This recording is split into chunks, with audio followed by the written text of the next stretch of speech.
Welcome back to Game Vault, where we mine the hidden gems and dive into the big releases, breaking down the mechanics that matter. Today's review, Killing Floor 3, the latest wave-based co-op FPS that drenches every round in gore and glory. Let's see if this sequel stomps its way to the top. You're part of Nightfall, a rebel faction fighting against the unstoppable Zed hordes created by the mega corporation Horzine. Set in 2091, 70 years after Killing Floor 2, your mission is brutal and simple. Survive wave after wave of mutant, flesh-mangling monstrosities. Whether solo or with up to 5 friends, this is a game that thrives on chaos, coordination, and carnage. Gameplay. The foundation is familiar, but the layers run deep. You start by picking a specialist: commando, medic, firebug, engineer, sharpshooter, or ninja.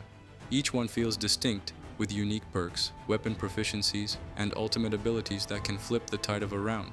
Firebug turns the arena into a blazing inferno. Medic keeps your squad stitched together with syringes and AoE heals, while Engineer locks down choke points with turrets and traps. This isn't just about shooting, it's about filling a role and amplifying your team's survival chances. Movement is more dynamic than ever. Sliding, dodging, climbing walls, it all gives you mobility options that make fights feel less static.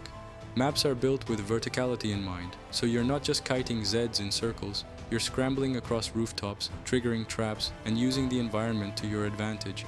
Between waves, you'll hit the trader pods, restock ammo, and dive into the new weapon mod system that lets you attach custom parts, suppressors, scopes, elemental ammo, that genuinely change how your weapons handle. Visuals and feel. This is where Unreal Engine 5 flexes hard.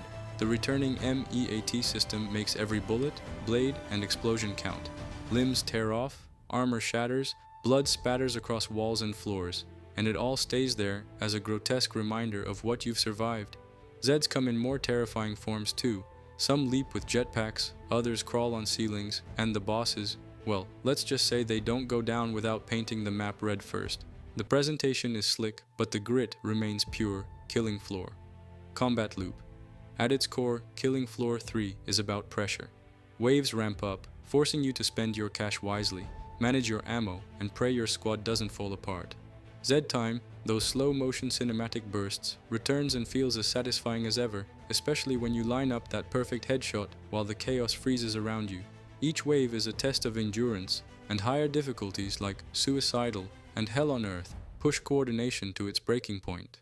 Economy and progression. Every Zed kill earns you dosh, which you'll use to upgrade gear or buy new weapons.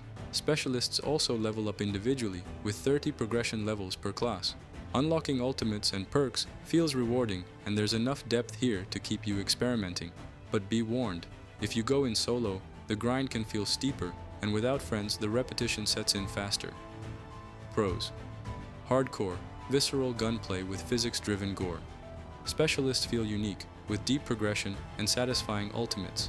Maps are vertical, interactive, and designed for chaos. Unreal 5 visuals and the MEAT system take gore to a cinematic level. Co-op play is endlessly replayable when your squad clicks. Cons. The grind can feel repetitive in long sessions, especially solo.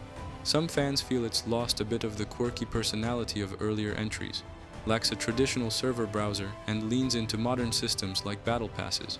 Gun feel, while punchy, can be a little too streamlined compared to the raw edge of Killing Floor 2.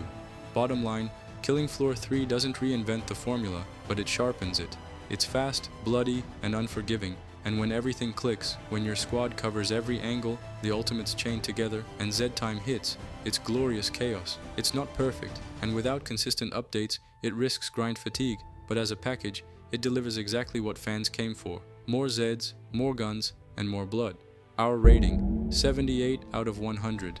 If you dug this review, hit that like button like it's a headshot, and subscribe to Game Vault for more deep dives into games that keep your trigger finger itchy.